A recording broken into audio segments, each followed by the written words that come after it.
niatkan ya menuntut ilmu, datang ke masjid, Allah Subhanahu wa taala sudah catat niat antum.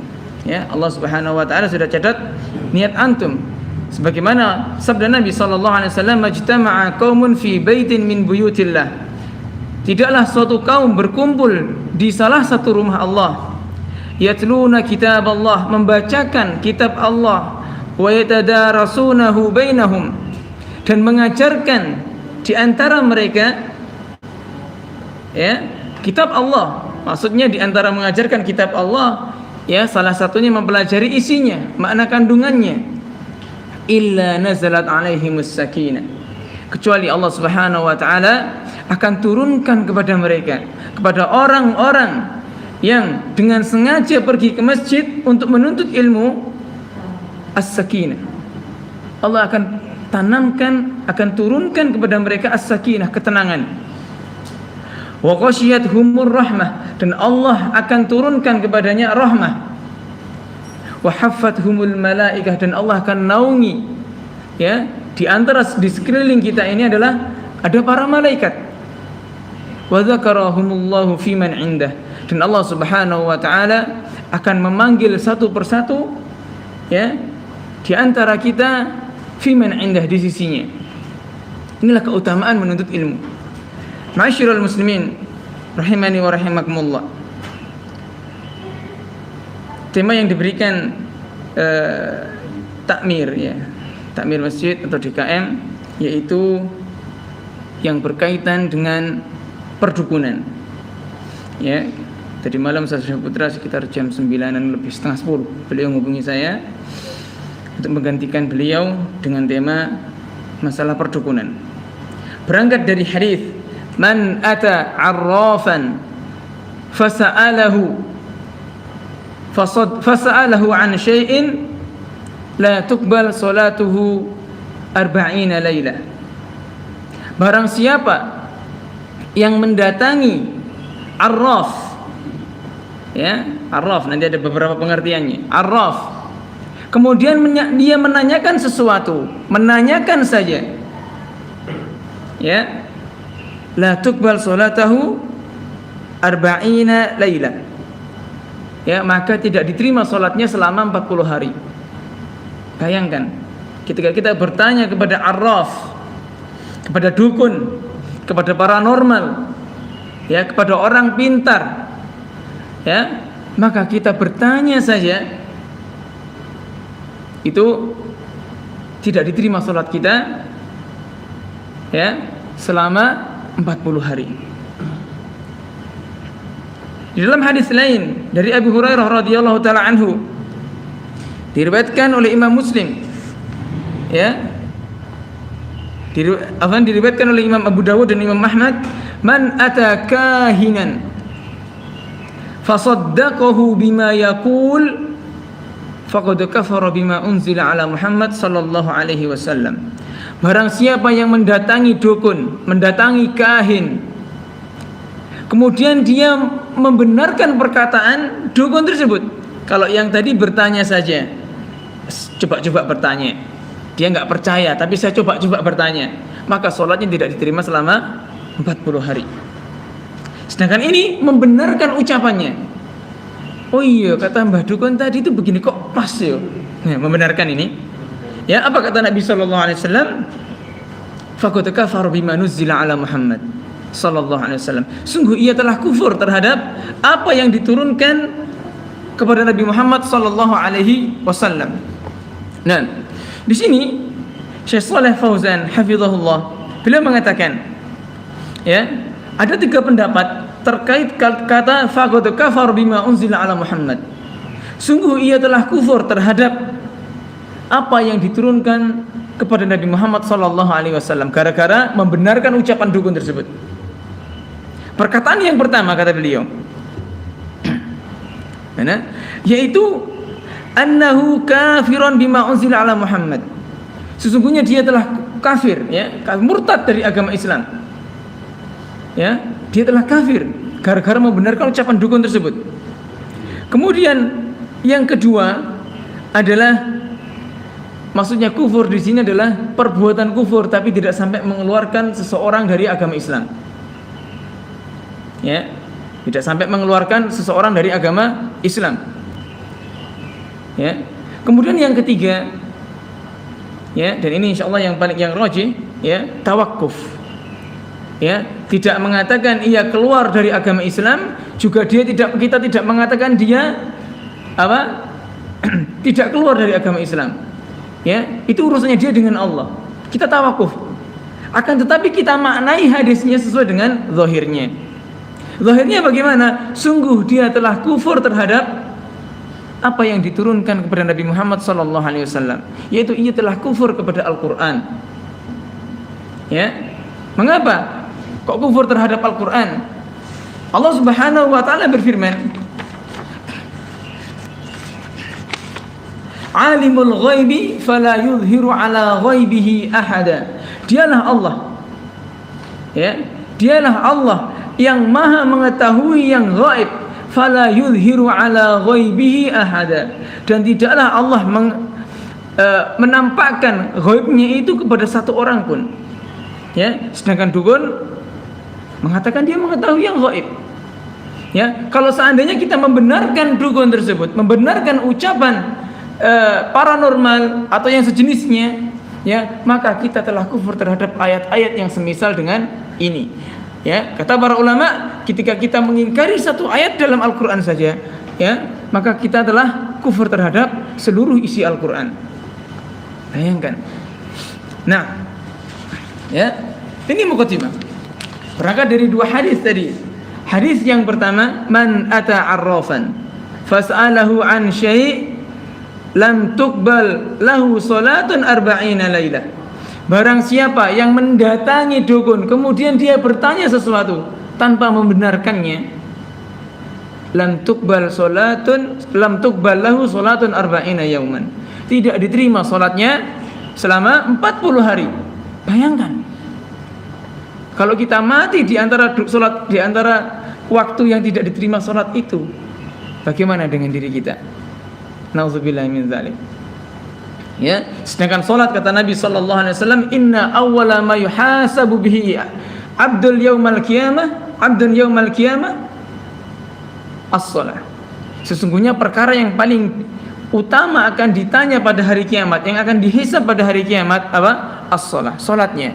Nah, kalau ketika kita membenarkan ucapan dukun, ya, atau kita tidak benarkan tapi kita tanya saja dengan ucapan dukun tersebut, kita bertanya dan tidak diterima 40 hari salat kita, bagaimana tanggung jawab kita di sisi Allah Subhanahu wa Ta'ala?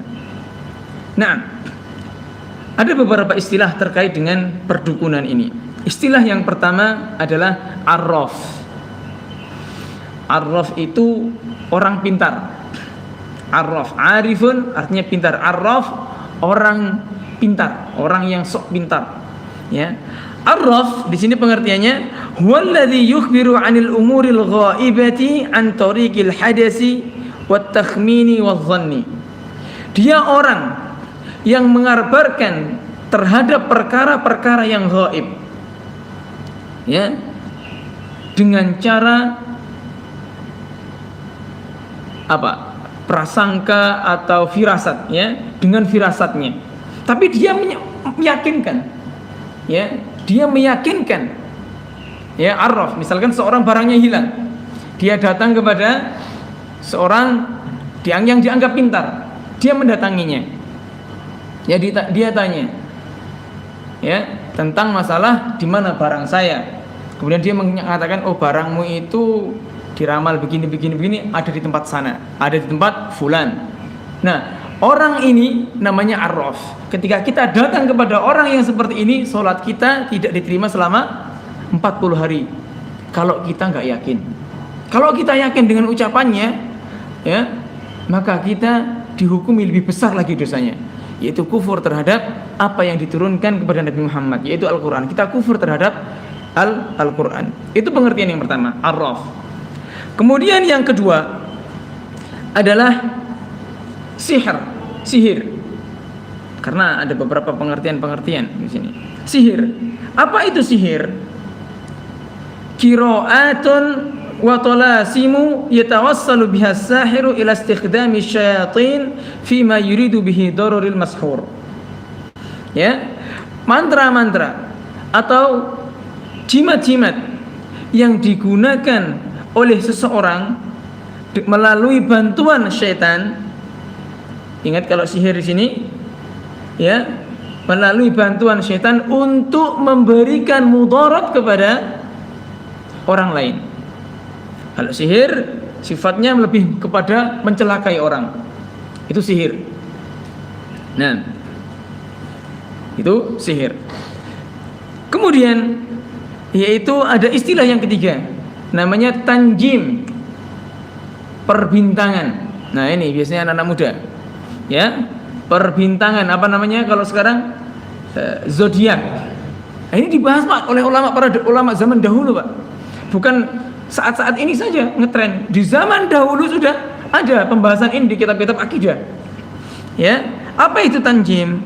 I'tiqadu anna lin-nujumi ta'tsiran fil hawadits. Yaitu meyakini bahwasanya bintang-bintang itu memiliki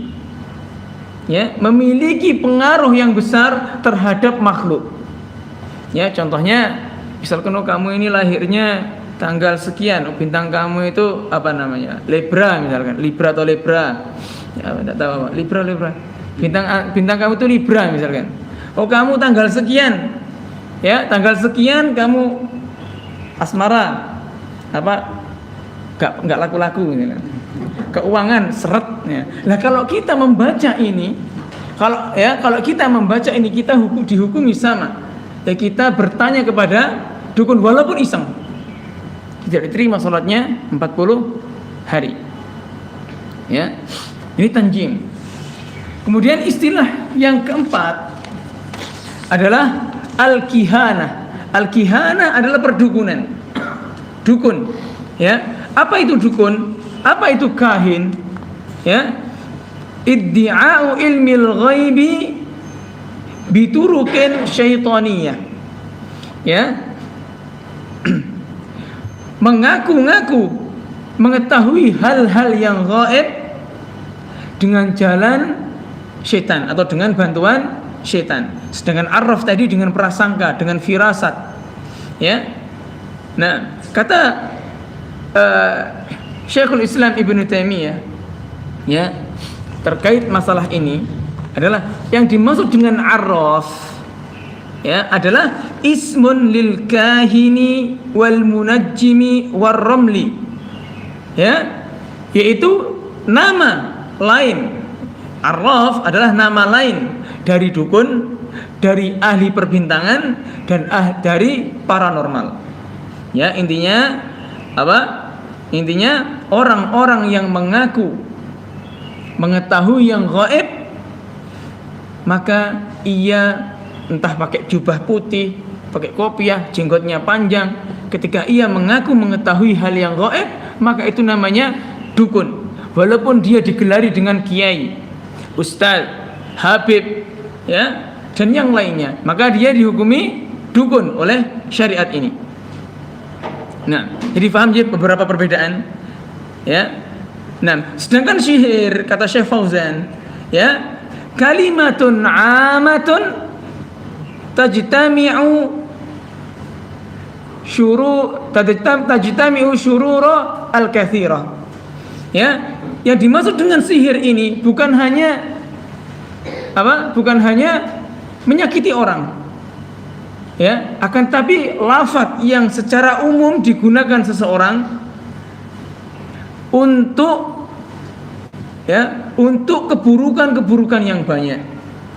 Ya, dan sihir yang paling kuat adalah sihir pemisah antara kedua orang suami istri. Ya, sebagaimana dalam surat Al-Baqarah, ya, ini asal muasal sihir dari sini.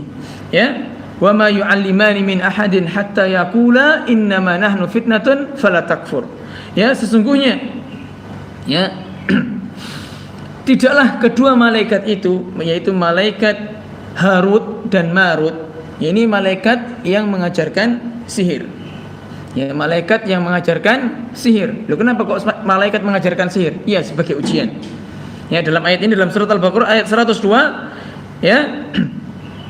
Ya, wattaba'u ma tatlu syayatinu ala mulki Sulaiman. Mereka mengikuti apa saja yang diucapkan oleh setan, ya, ala mulki Sulaiman, pada kerajaannya Nabi Sulaiman. Wa ma kafara Sulaimanu, dan tidaklah Nabi Sulaiman itu kafir. Walakinna syayatina kafaru, akan tetapi setan-setanlah yang kafir. Yu'allimunan nasa sihra, ya. Mereka mengajarkan manusia sihir.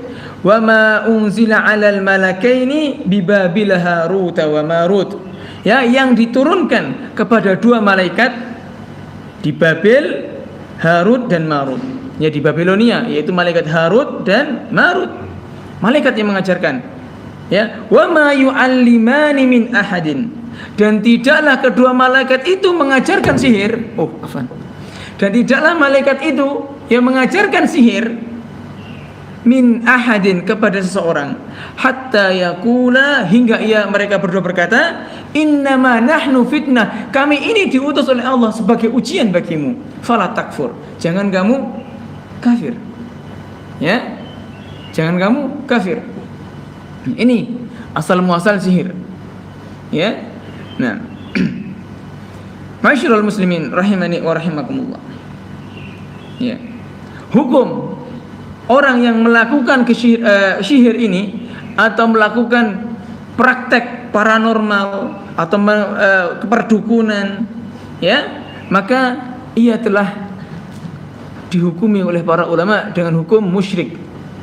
Orang yang musyrik, ya, dan ia merupakan dosa besar, lebih besar daripada orang yang berzina, wal'iyadzubillah. Ya, sebagaimana sabda Nabi sallallahu alaihi wasallam, ijtanibu as-sab'a mubiqat, jauhilah kalian oleh kalian 7 perkara. Wa ma hunna ya Rasulullah, apa saja 7 itu wahai Rasulullah? Kemudian Rasulullah sallallahu alaihi wasallam mengatakan, asyirku billah, syirik kepada Allah, was-sihru, dan sihir. Sihir merupakan kesyirikan. Ya, akan tapi Rasulullah sallallahu alaihi wasallam yang menyebutnya 2 kali. Sihir termasuk kesyirikan, tapi kenapa kok disebut lagi? Iya, karena ini merupakan, ya, kesyirikan yang sangat besar termasuknya. Ya, kesyirikan, syirik akbar. Bahkan kata Umar bin Al-Khattab radhiyallahu taala anhu, haddus sahiri darbatan bis-saif.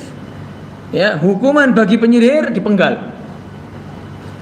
Umar bin Khattab radhiyallahu taala anhu mengatakan, hukuman bagi orang yang mengaku-ngaku mengetahui yang gaib, dipenggal kepalanya, Pak. Ya, kalau di Indonesia dimasukkan di TV. Ya, ada di Antv itu, karma itu. Ya, itu ya gimana? Dia seolah meramal begini begitu. Ya, kadzab mereka. Dan tahu jenengan kabarnya si paranormal itu ditipu oleh manajernya sendiri. Kalau dia mengetahui yang gaib, ya kan, pasti dia nggak akan ditipu, kan dia tahu kan seperti itu. Ini ya persenggolan oleh dengan apa? Lucunya mereka itu. Ya. Nah, kita lanjutkan. Ya. Yang pertama, asyirku billah, was-sihru wa qatlun nafsi allati harramallah illa bil haqq, yaitu membunuh jiwa yang diharamkan oleh Allah Subhanahu wa taala kecuali dengan yang benar. Ya. Kemudian wa aklur riba, memakan riba. Bayangkan, memakan riba dosanya termasuk 7 dosa besar yang paling besar. Wa aklu malal yatim, memakan harta anak yatim. Wa tawalli yaumaz zahfi, dan kabur ketika di medan perang. Wa qadhful muhsanatil mu'minatil ghafilat, menuduh wanita yang muslimah, wanita yang suci sebagai ghafilat, sebagai enggak enak sebagai pezina. Sebagai pezina. Ini dosa besar, 7 dosa besar yang sangat membinasakan. Ya, dan Rasulullah sallallahu alaihi wasallam memasukkan sihir, memasukkan perdukunan ke kategori yang kedua. Ya, ke kategori yang kedua. Ini menunjukkan bahwasanya perdukunan ini merupakan praktek yang sangat dilarang oleh syariat. Mengapa? Karena yang pertama, ya,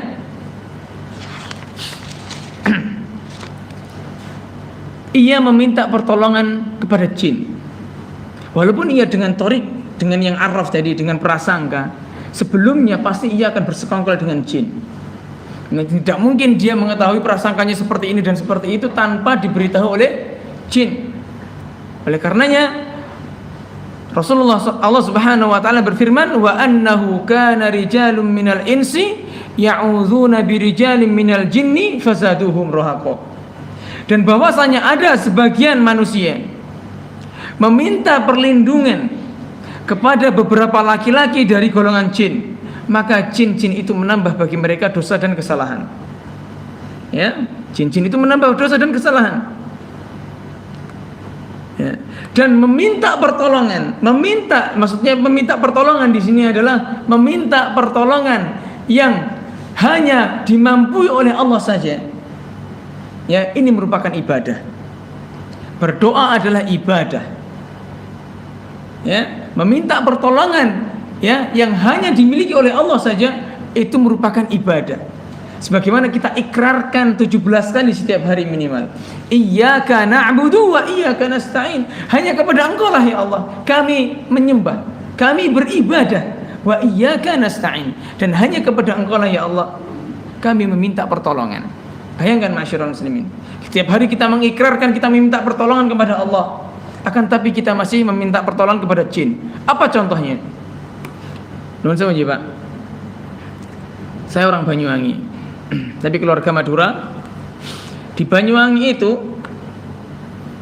mbah-mbah dulu pernah diajari saya dulu waktu masih kecil sama mbah-mbah, kalau lewat ya di hutan atau di tempat yang sepi, maka ucapkan ini, mbah putune ape lewat mbah ojo diganggu mbah. Nah, saya tanya, mbah itu siapa? Siapa? Si penunggu itu, kita minta kepada dia. Dan ini merupakan kesyirikan. Kesyirikannya besar atau kecil? Besar, Pak. Ya, sebagaimana Allah Subhanahu wa taala berfirman, ya, wa qala rabbukum ud'uni astajib lakum innal ladzina yastakbiruna an ibadati sayadkhuluna jahannama dakhirin. Dan Rabb kalian telah berfirman kepadaku, berdoalah kalian hanya kepadaku, astajib lakum, aku akan kabulkan. Innal ladzina yastakbiruna an ibadati, sesungguhnya orang-orang yang sombong terhadap ibadah kepadaku. Ibadah di sini maksudnya apa? Doa. Karena ud'uni, berdoalah kepadaku. Ya, sesungguhnya orang-orang yang sombong terhadap ibadah kepadaku, ia enggan berdoa kepadaku, kepada Allah maksudnya, sayadkhuluna jahannama dakhirin, ia akan masuk neraka jahanam dengan hina. Ya. Dan Rasulullah sallallahu alaihi wasallam diperintahkan oleh Allah Subhanahu wa taala untuk meminta perlindungan hanya kepada Allah Subhanahu wa taala. Dalilnya apa, Pak? Ada yang tahu? Apa Mas dalilnya, Mas? Rasulullah diperintahkan oleh Allah untuk ya berdoa, untuk meminta perlindungan ya kepada Allah Subhanahu wa taala dari jin dan dari penyihir. Apa dalilnya? Antum hafal semua? Qul a'udzu birabbin nas. Ini ya, katakan Muhammad, a'udzu birabbin nas, aku minta perlindungan kepada Rabbnya manusia. Siapa? Allah. Malikin nas, rajanya manusia. Ilahin nas, Tuhannya manusia. Min, dari apa? Min syarril waswasil khannas, dari waswas al-khannas, yaitu penyihir maksudnya. Alladzi yuwaswisu fi sudurin nas, yang meniupkan waswas itu di dalam hati para manusia. Dari apa? Minal jinnati wan nas, dari jin dan manusia. Ya. Rasulullah diperintahkan langsung oleh Allah Subhanahu wa taala untuk meminta perlindungan langsung. Ya. Karena Rasulullah sallallahu alaihi wasallam pernah kena sihir. Ya. Pernah kena sihir. Diriwayatkan bahwasanya Rasulullah sallallahu alaihi wasallam sakit beberapa hari. Kemudian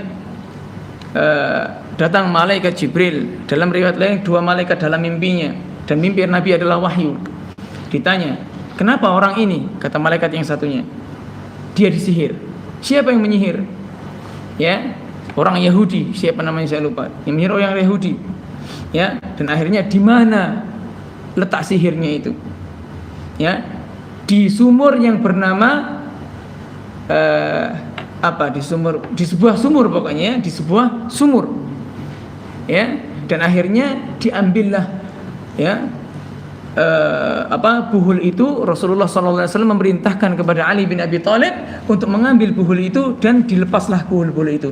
Setelah dibuka oleh Nabi SAW, ternyata di dalam buhul itu isinya adalah rambutnya Nabi SAW ketika beliau bersisir terjatuh dan diambil oleh si penyihir itu, dijadikan sarana untuk berbuat sihir. Dan oleh karenanya ma'asyiral muslimin, ketika antum semua ya, baik untuk terutama para ummahat atau para akhwat, jangan sekali-kali kalian memberikan apa yang biasa kalian pakai itu kepada orang yang belum kalian kenal dengan baik.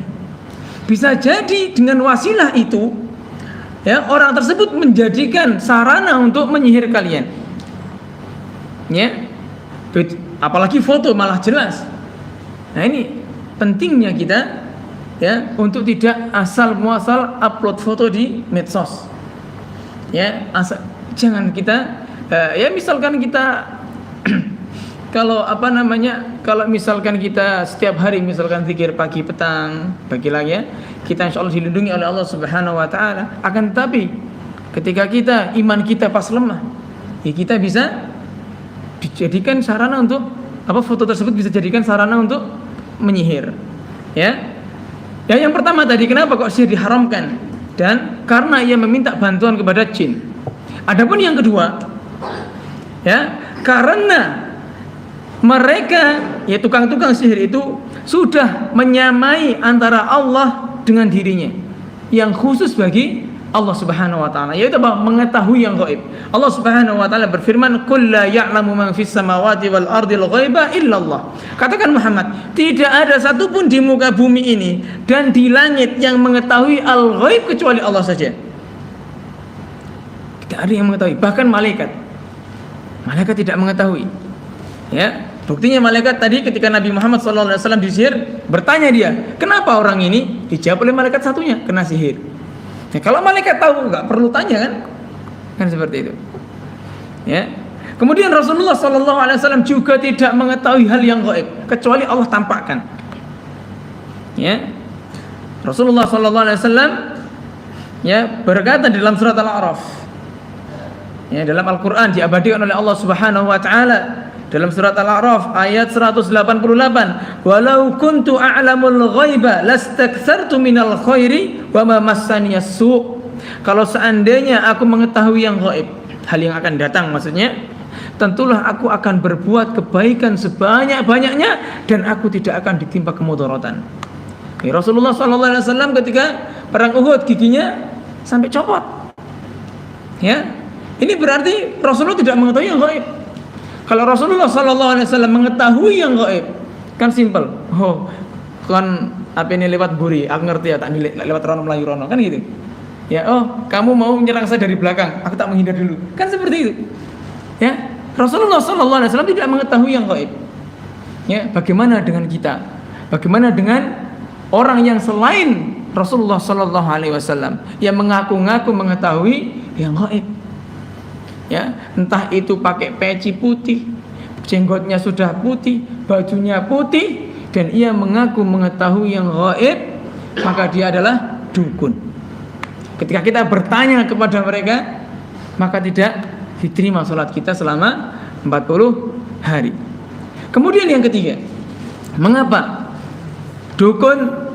perdukunan dan sejenisnya diharamkan? Ya, yaitu pasti para dukun, penyihir, paranormal, ya, ketika ia meminta bantuan kepada jin, pasti dia menghinakan Islam. Pasti, Pak. Ya, Allah Subhanahu wa taala berfirman, "Wa may yu'azzim sya'airallahi fa innaha min taqwal qulub." Barang siapa yang mengagungkan syiar-syiar Allah, fa innaha min taqwal qulub.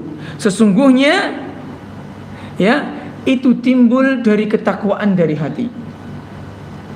Mafhum mukhalafahnya, pemahaman secara terbalik, barang siapa yang menghinakan syiar-syiar Islam atau syiar-syiar Allah, sesungguhnya itu merupakan kekufuran hati.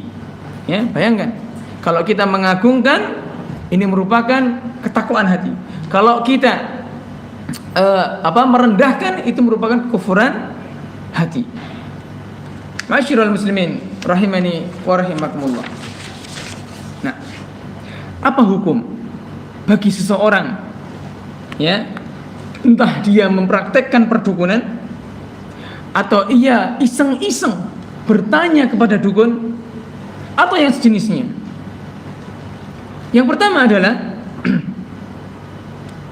orang yang datang kepada dukun bertanya kepadanya tentang sesuatu, ya, dan ia tidak mempertanyainya, maka sholatnya tidak diterima 40 hari. Sebagaimana muqaddimah tadi, Nabi SAW bersabda, man ata arrafan fasa'alahu an syai'in lam tuqbal lahu salatun arba'ina lailah. Barang siapa yang bertanya, yang mendatangi paranormal, mendatangi arraf, ya, mendatangi arraf, kemudian ia bertanya tentang sesuatu, maka tidak diterima sholatnya selama 40 hari. Kemudian yang kedua bahayanya, ketika seorang datang bertanya, kemudian dia membenarkan perkataannya, atau dia tidak datang tapi ditemui oleh dukun, kemudian dukun memberikan sesuatu yang pemberitahuan yang gaib, misalkan masalah-masalah yang gaib, dan ia membenarkan perkataan itu, ya, maka ia telah kufur terhadap apa yang diturunkan oleh Allah Subhanahu wa taala kepada Nabi Muhammad sallallahu alaihi wasallam. Ia kufur terhadap Al-Qur'an. Dalilnya adalah man ata kahinan aw arrafan fasaddaqahu bima yaqul faqad kafara bima unzila ala Muhammad. Riwayat Imam Ahmad, ya. Barang siapa yang mendatangi kahin, dukun, aw arraf atau paranormal, ya, fasaddaqahu bima yaqul, dan membenarkan ucapannya, faqad kafara bima unzila ala Muhammad, sungguh ia telah kafir terhadap apa yang diturunkan Allah kepada Nabi Muhammad sallallahu alaihi wasallam. Ya. Dalam hadis yang lain lebih spesifik lagi, man ata arrafan aw sahiran aw kahinan fasa'alahu fasaddaqahu bima yaqul faqad kafara bima unzila ala Muhammad sallallahu alaihi wasallam. Barang siapa yang mendatangi arraf, ya, orang yang mengaku mengetahui hal gaib, ya, au sahir, tukang sihir, au kahin, dukun, fasa'alahu, kemudian dia bertanya, fasaddaqahu, kemudian membenarkan ucapannya. Contoh membenarkan apa? Yaitu kita melakukan perintah-perintahnya, itu membenarkan salah satunya. Atau kita meyakini, oh iya pantas. Ya, terkadang kita ketika membaca, terkadang seorang ketika membaca zodiak misalkan, atau membaca kabar tentang masalah perdukunan, hari ini tanggal sekian gini kamu akan mengalami begini. Oh pantes dino iki aku ora entuk joblas. Nah, kata-kata itu sudah membenarkan antum. Ya, misalkan antum kerjanya ngojek, ya. Tanggal lahir antum misalkan tanggal sekian bulan sekian, ya, kemudian antum tiba-tiba iseng-iseng masuk trending topik zodiakmu hari ini. Nah, kita antum baca, loh ini pas tanggal lahir saya ini, ya, asmara, misalnya asmara teratas, ya, asmara misalkan, ya, kamu percintaannya lagi ruwet ini, pantas aku mau sama istri, ya, muring-muring aja, pantas ini cocok ini, jur, ya. Terus kemudian di keuangan kamu hari ini lagi seret, ya, pantas dari tadi nggak dapat job. Nah, ketika kita mengatakan pantas, ya, nah ini berarti kita membenarkan ucapan dukun. Sekarang kita bertobat kepada Allah Subhanahu wa taala. Ya. Sekarang kita bertobat kepada Allah Subhanahu wa taala. Nah, kemudian yang ketiga ancamannya. Ya, yang pertama tadi tidak terima 40 hari kalau kita bertanya saja. Yang kedua, ketika kita membenarkan, kita dicap ya sebagai orang yang kufur terhadap Al-Quran. Nah, kufur di sini para ulama masih berbeda pendapat. Apakah dia kufur yang mengeluarkan pelakunya kepada agama Islam, atau kufur yang tidak? Ya, kan ada kufrun duna kufrin, ada perkataan ucapan yang kufur akan tapi tidak sampai mengeluarkan pelakunya ke dalam keluar dari agama Islam. Nah, dan yang ketiga tadi yaitu dia memaknai kufur ya kufur, entah dia keluar dari Islam atau tidak, urusan dia sama Allah. Nah, dia tawakuf di sini namanya. Nah, adapun yang ketiga, hukuman bagi orang yang atau ancaman bagi orang yang melakukan perdukunan atau bertanya kepada dukun, ya, yaitu diancam oleh Allah Subhanahu wa taala tidak akan dimasukkan Allah ke dalam surga. Sebagaimana dalam hadis diriwayatkan oleh Imam Ibnu Hibban dengan sanad hasan, ya, an Abi Musa, dari Abu Musa Al-Asy'ari, anna Nabiy sallallahu alaihi wasallam qala, dia berkata, salasatun la yadkhulunal jannah. Ada 3 orang yang tidak akan masuk surga, kata Nabi sallallahu alaihi wasallam. Ya, yang pertama, mudminul khamr, orang yang kecanduan minum khamr. Ya, wa qati'ur rahim, dan orang yang memutus silaturahim. Ya, wa musaddiqun bisihr, dan orang yang membenarkan perkara sihir. Ya, orang yang membenarkan sihir, membenarkan saja belum melakukan. Bagaimana kalau melakukan? Membenarkan saja seperti itu. Bagaimana kalau kita melakukan praktek sendiri? Ya, seperti itu. Nah, ancamannya dari Allah Subhanahu wa taala berat dan masih banyak sekali.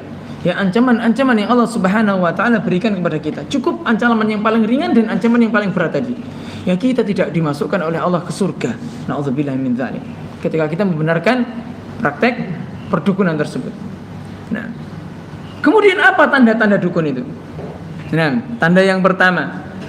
Ini dukun yang asli, Pak, bukan dukun yang abal-abal. Tanda yang pertama adalah dukun pasti akan bertanya kepada kita, kepada seorang yang bertanya kepadanya tentang nama ibu, tanggal lahir tapi yang weton. Nama ibu kita, tanggal lahir tapi yang weton. Mengapa? Karena dukun itu menganggap menghinakan kita. Ya, orang Islam ketika dia lahir dari pernikahan yang sah, itu nasabnya disambungkan kepada bapaknya, kan gitu. Nah, dan ia ditanya ibunya siapa, bapaknya gak penting, ibunya siapa namanya. Itu tujuannya apa? Dia ingin menghinakan dia. Dia dukun itu menganggap dia itu sebagai anak zina. Karena Rasulullah SAW mengatakan, ya, waladuz zina syarrus tsalatsa. Ya, anak zina itu keburukan yang ketiga. Keburukan pertama bapaknya dan ibunya, dan ia ketiga. Dan ini merupakan keburukan, dihinakan kita. Ya, pasti gitu. Dan kita ditanya tanggal lahirnya. Tanggal lahirnya apa? Bukan tanggal lahir yang misal Masehi, bukan. Biasanya tanggal lahir yang sifatnya weton. Kamu lahirnya Jumat Kliwon, nah seperti itu. Wage, Pon, Legi, nah seperti itu. Itu dukun yang asli biasanya seperti itu. Ya. Kemudian yang kedua, tandanya biasanya dukun itu meminta bekas pakaian atau sesuatu yang pernah kita pakai.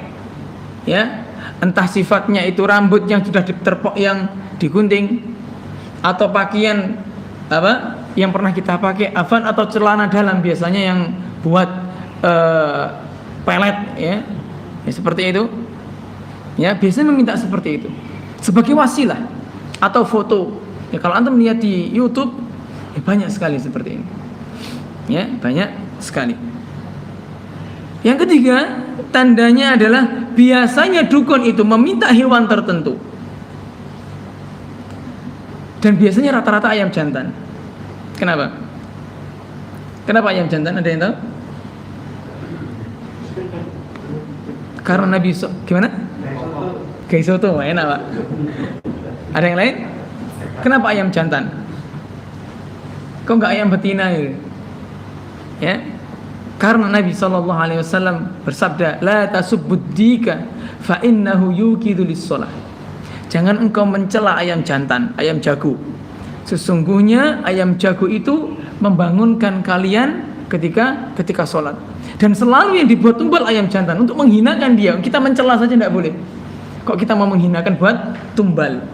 Ya kalau dimakan memang tidak masalah. Ya. Dan Rasulullah SAW pernah bersabda, "Man dzabaha li ghairillah faqad kafara aw asyraka." Barang siapa yang menyembelih sembelihan bukan karena Allah, maka ia telah berbuat kesyirikan atau kekafiran. Ya, seperti itu. Dan ada kisah yang lucu yang disampaikan oleh Ustaz Ahmad Zainuddin Al-Banjari hafizahullah. Ya, dalam YouTube-nya beliau mengatakan, ini dukun palsu ini. Biasa seperti ini. Ya, ada seorang minta atau berobat kepada dukun atau minta petunjuk kepada dukun. Ia ditanya, ya, oh saya tahu ini jin-jin saya bisa menyembuhkan penyakitmu misalkan, ya, tapi dengan syarat. Apa mbah syaratnya? Kera. Ya, kamu cari kera. Ya, kamu cari kera. Oh iya mbah, banyak di pasar banyak kera. Saya akan cari kera itu. Tapi keranya ini istimewa, ini keranya beda dari yang lain. Apa mbah? Kera yang picek katanya. Ya, kera yang picek seperti itu. Ya, picek matanya nggak ada. Gimana carinya kera picek? Harus tunjuk dulu. Apa ditusuk matanya? Kemudian ada yang lain. Ya, aduh ya sulit mbah kalau kita cari kera yang picek. Nah, kalau sulit, saya ada pasukan jin yang lain untuk mencarikan kera itu. Ada di tempat ini. Ya, tujuannya apa? Mendapatkan fulus. Ya. Kemudian ada kisah yang lain disampaikan masih oleh Ustaz Ahmad Zainuddin. Ya, sama. Dia bertanya kepada dukun tersebut. Ada maharnya. Apa maharnya? Tikus. Oh banyak, di rumah saya banyak tikus. Banyak sekali tikus di rumah saya. Nah, tapi tikusnya ini beda. Ingat, selalu seperti yang aneh-aneh itu. Tikusnya ini beda. Tikus yang bagaimana mbah? Yang hitam. Oh banyak tikus hitam mbah. Iya, tapi yang yatim. Tikus yatim ya kita nggak tahu ya. Yang namanya yatim itu tahu apa yatim itu? Ya anak yang ayahnya meninggal. Anak yang ayahnya meninggal dan ia belum balik. Ya kita bagaimana tahu tikus itu sudah balik atau belum? Ya, tikus yatim. Ya, aneh ini. Tujuannya apa? Tujuannya agar si calonnya itu sulit mencari dan ia akan mendapatkan uang tambahan melalui mahar tersebut. Ya. Nah, kemudian juga ciri yang kelima diantaranya adalah biasanya dukun itu memberi benda tertentu yang diyakini dapat memberi manfaat atau mudarat. Ya, dan diyakini dapat memberi manfaat atau mudarat. Nah, diantara jimat, ya, apalagi lah seperti itu. Ya, ada sebuah kisah yang disampaikan oleh Syekh Adil Ibnu Thahir Al-Muqbil. Ya, seorang ketua Komisi Pemberantasan Dukun di Saudi. Jadi Indonesia ada Komisi Pemberantasan Korupsi KPK. Kalau di sana ada Komisi Pemberantasan Dukun. Ini adalah cabang dari polisi. Ya, dari polisi memiliki korps ya. Korpsnya masing-masing. Ada yang biasanya kan polisi yang di air, udara, Polairut, kemudian Brimob, ya, polisi jalan raya, terus polisi yang di kantor, ya itu. Ya, ada korpsnya masing-masing. Di sana ada Hayatul Amri bil Ma'ruf wa Nahyi 'anil Munkar. Yang ini di bawah naungan kepolisian. Ya, di bawah naungan kepolisian. Syekh Adil itu pernah menemui atau menangkap seorang penyihir yang mana dia menangkapnya dari masjid, di masjid menangkapnya di masjid. Nah ini bukti bahwasanya tidak semua orang yang pakai kopiah, yang penggayang setiap harinya ke masjid, ya, itu dikatakan sebagai orang yang alim. Terkadang memang dia kedoknya, untuk menutupi kedoknya dia pergi ke masjid. Ya. Ketika penyihir ini ditemukan, si penyihir itu nangis. Syekh Adil bertanya, "Wa ma yubkik?" Apa yang kenapa kamu kok yang menyebabkanmu menangis? Kenapa kamu nangis? Apakah kamu takut kepadaku? Ya, ini terakhir ya. Ya, apakah kamu takut kepadaku? Apa kata jinnya? Tidak, saya tidak takut kepadamu. Loh, kenapa kamu kok nangis? Kata penyihir tersebut, saya itu memiliki ribuan anak buah dari kalangan jin.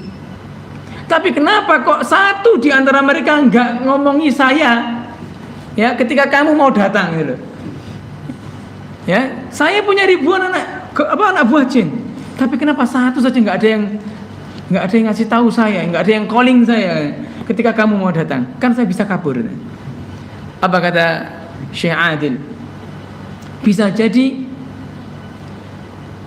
saya menemukanmu dikarenakan 3 sebab ini, kata beliau. Ya. Kemudian dia mengatakan bisa jadi kurbanmu ya kepada setan-setanmu itu, kepada jin-jinmu itu masih kurang. Apa kata penyihir? Tidak mungkin. Tidak mungkin korban saya itu kurang. Karena saya di rumah memiliki wanita. Ya, jangan dibayangkan kalau wanita seorang dukun memiliki wanita itu dibuat zina sama jin, dibuat perzinahan, tidak. Jauh Pak levelnya Pak. Zina itu masih dosa besar yang kesekian. Ya, ini lebih besar lagi. Derajatnya sudah lebih besar lagi. Apa yang kamu lakukan terhadap wanita tersebut? Kata penyihirnya, setiap kali haid wanita tersebut, darahnya saya gunakan untuk menulis ayat kursi. Bayangkan, saya katakan tadi, kalau orang yang bersekongkol dengan jin, pasti dia menghinakan dirinya dan menghinakan syiar-syiar Islam. Itu pasti. Ya. Bahkan Syekh Adil juga pernah mengatakan ketika jinnya ditangkap, diwawancarai dulu, ya. Kok jinnya apa namanya? Penyihirnya ditangkap, ya, digerebek rumahnya. Ternyata mohon maaf, toilet kanan sama kiri ada mushafnya. Di toilet WC itu dibuat pijakan kaki. Nauzubillah min dzalik. Bayangkan sampai seperti itu, menghinakan Islam.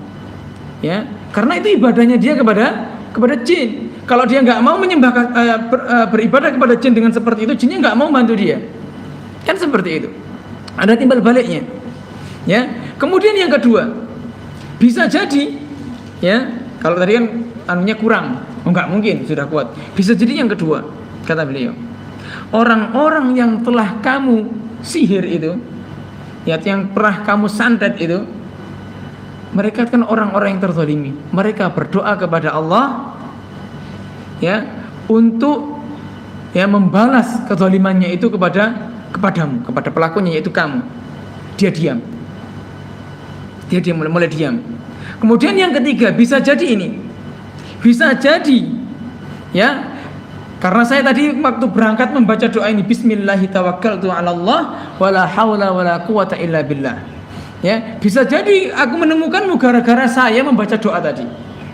Kenapa? Karena Nabi SAW bersabda, "Idza kharaja ar-rajulu min baitihi faqala bismillahi tawakkaltu 'alallah wala haula wala quwata illa billah." Apabila seseorang keluar dari rumahnya dan berkata bismillahi tawakkaltu 'alallah wala haula wala quwata illa billah, qala, ya, dikatakan, ya, hudita wa kufita wa wukita, kamu diberi petunjuk. Ya, bisa jadi saya diberi petunjuk untuk menemukanmu oleh Allah Subhanahu wa taala. Ya, wa kufita, dan kamu dicukupi. Bisa jadi ketika saya mau pergi ke menemukanmu, jin-jinmu itu ingin mencelakai saya, tapi saya dicukupi oleh Allah Subhanahu wa taala. Ya, dilindungi. Kemudian wa wukita, dan engkau dilindungi. Ya, bisa jadi ketika saya mau pergi, jin-jinmu itu sudah mengabarkan, sudah ingin menyerang saya. Akan tetapi Allah Subhanahu wa taala melindungi saya gara-gara saya membaca Bismillahi tawakkaltu 'alallah wala haula wala quwata illa billah. Ya. Kemudian setan ketika kita membaca tersebut, setan berkata kepada beberapa temannya, bagaimana mungkin kalian bisa mengganggu orang-orang yang telah diberi petunjuk, yang dicukupi dan dilindungi. Doa yang singkat tapi fadilahnya sangat besar. Ya, masihkah kita akan mempercayai dukun-dukun tersebut, atau kita mendatangi dukun-dukun tersebut? Ya, masihkah kita dengan ancaman dari Nabi sallallahu alaihi wasallam dari Allah Subhanahu wa taala yang sangat keras tersebut. Ya. Jadi kita jangan percaya, Pak, terhadap orang-orang yang mengaku mengetahui yang ghaib. Nah, mungkin ini yang bisa saya sampaikan. Biasanya ada pertanyaan. Ji, tafadhol. Ini kalau tadi kan kita percaya boleh, tapi sekarang fenomenanya itu banyak dukun pengobatan alternatif itu gimana? Jadi pengobatan alternatif ya modelnya gitulah seperti yang di TV yang marak di beberapa daerah juga. Nah, ya, Syekh Saleh Fauzan hafizahullah, ya, beliau mengatakan, bagaimana kalau seandainya dukun-dukun tersebut dia tidak mengetahui yang gaib, akan tapi untuk pengobatan. Nah, akhi, kata beliau, ya, menjadikan seseorang menjadikan sesuatu yang bermanfaat itu tidak serta-merta membolehkan sesuatu yang haram. Contoh, saya tanya, khamr itu ada manfaatnya atau tidak? Khamr. Ada, Pak. Allah saja mengatakan, ya yas'alunaka 'anil khamri wal maisir. Ya, mereka bertanya kepadamu Muhammad tentang khamr dan perjudian. Apa kata Allah? Qul, ya, yas'alunaka 'anil khamri wal maisiri qul fihima ismun kabirun wa manafi'u linnas. Katakan Muhammad, di keduanya itu, di khamr dan perjudian itu, ismun kabirun, ada dosa yang besar, wa manafi'u linnas, dan ada banyak manfaatnya oleh manusia. Akan tapi saya tanya, khamr haram atau halal? Haram, Pak. Judi haram atau halal? Haram, Pak. Ada manfaatnya apa tidak? Ada, Pak. Ya, ketika orang stres misalnya, orang stres, mikirnya pusing, minum minuman keras. Tujuannya apa? Untuk menghilangkan stresnya. Kan seperti itu mereka, untuk menghilangkan pikiran stresnya. Apakah dihalalkan? Tidak. Haram, tapi bermanfaat bagi dia. Kan gitu. Ya, judi haram, tapi bermanfaat atau tidak? Bermanfaat kalau menang dia. Ya kan? Bermanfaat kalau menang. Akan tapi tetap haram. Ya. Jadi niat baik itu tidak serta-merta membolehkan sesuatu yang diharamkan. Contoh, saya tanya, menyenangkan orang lain itu hukumnya sunnah atau tidak? Bahkan sunnah kan? Bahkan perbuatan yang paling afdal. Sururun tudkhiluhu ala muslim, perbuatan yang paling dicintai Allah. Ya, perbuatan yang paling dicintai Allah adalah sururun tudkhilu ala muslim, kebahagiaan yang engkau masukkan ke dalam hati seorang muslim. Ya, saya tanya, ketika seseorang ingin menyenangkan janda yang kesepian, menyenangkan niatnya, boleh atau tidak? Haram, Pak. Kenapa? Zina. Kan itu. Jadi tidak serta-merta niat baik itu bisa menghalalkan sesuatu yang diharamkan. Sama ketika seseorang dukun tersebut memakai bantuan jin misalkan, ya, memakai bantuan jin atau bersekongkol dengan jin, ya, maka walaupun buat pengobatan itu tidak diperbolehkan. Allahu a'lam. Allah a'lam. Jadi seperti itu, Pak, tidak boleh. Tetap kata Syekh Saleh Fauzan tidak boleh. Nah, terus bagaimana dengan hipnoterapi? Pernah dengar hipnosis atau hipnoterapi? Boleh atau tidak?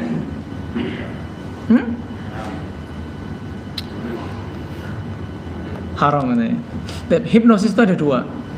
Hipnotis yang sifatnya menggunakan bantuan jin, dan hipnotis yang memang dia itu merubah mindset seseorang. Jadi orang itu dikasih motivasi ya, agar gimana dia dirubah sugestinya. Nah, hipnotis yang kedua ini sifatnya mubah, diperbolehkan. Ya, sifatnya mubah, diperbolehkan. Jadi misalkan antum semuanya misalkan punya penyakit apa gitu, ya, kemudian dihipnotis sugestinya dirubah, ya, maka ini diperbolehkan dengan syarat tidak menggunakan bantuan jin. Ya, adapun yang menggunakan bantuan jin sama, dia adalah dukun. Kalau kita lihat di televisi yang sifat hipnosis itu kan biasanya coba pikirannya tenangkan, semakin dalam semakin tenang. Kan itu ingin merubah mindset kita. Ya, yang awalnya misalkan kita takut terhadap sesuatu, ya, akhirnya kita dirubah mindset kita agar tidak takut terhadap sesuatu tersebut. Dan hipnosis ini digunakan oleh para dokter biasanya ketika seseorang tidak boleh menerima ya obat tertentu atau bius tertentu ketika ia akan menjalani operasi, ya, maka dia dihipnosis. Ya, dihipnosis tanpa dibius, akhirnya dia tidak sakit. Dan ini adalah penemuan. Ya, dan ini adalah ilmu pengetahuan yang diperbolehkan oleh Islam dengan syarat tidak menggunakan bantuan jin. Ya, Allahu a'lam. Sampun ya.